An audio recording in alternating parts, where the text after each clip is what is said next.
initial reaction, you get a new government, but given the terms of the bailout, does it make any difference who's in charge right now?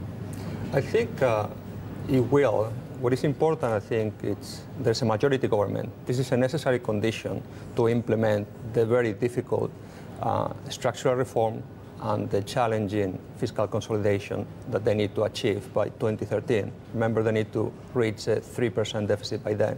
And the structural reforms are incredibly difficult. So you need really a strong majority to carry out those reforms.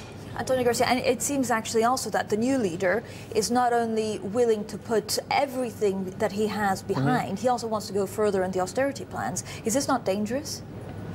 Well, they're already, if you look at the medium-term plan laid out by the IMF, the economy is supposed to shrink by 2% in real terms already in 2011 and by 2% again in 2012. So indeed, I think they have to strike the right balance between sufficient austerity and not choking the economy.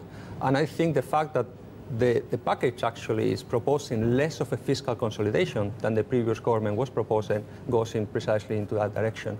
And what about the bond markets? When we've got a firm government in charge, we certainly see the yields come down just a little bit. Is that a longer-term thing, or do you think it's still very dangerous territory? It's a dangerous territory. I think it's not a clear cut whether that is sustainable. I think if they deliver fully the program, including the structural reforms, they might get away without restructuring.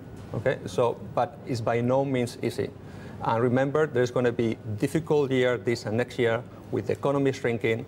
So reform fatigue may come in, as it happened in Greece. So they have to balance a very careful exercise. Okay, Greece, we have good news. Finally, they got this second tranche of money.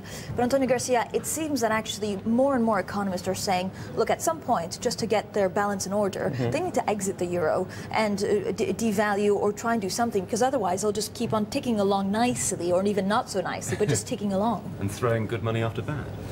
I think eventually a restructuring may be unavoidable, but not just yet.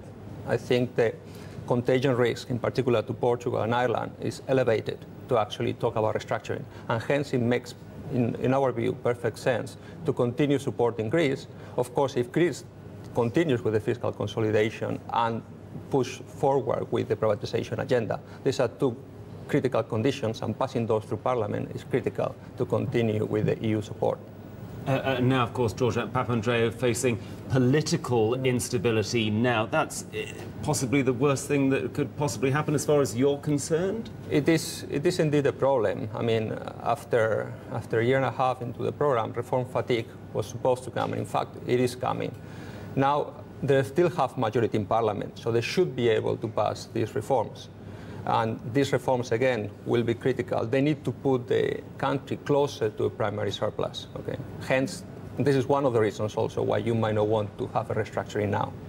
In terms of what we're going to see, is there a cutoff line? You say, right, it's good to keep it bumbling along and talk about restructuring possibly in 2013, but does there need to be a cutoff point, like we've been talking about here on the show, where they say, look, if Greece can't go to the markets in 2013 or 2014, that's it? I think eventually, of course, unless the EU plans to roll over the bailout on and on, which we don't think is politically feasible, at some point it will be. And obviously, you know, we'll see what happens in 2012, but surely in 2013, by the end of the program, you would expect that some additional decision will be taken. Antonio Garcia, thank you so much. Thank you.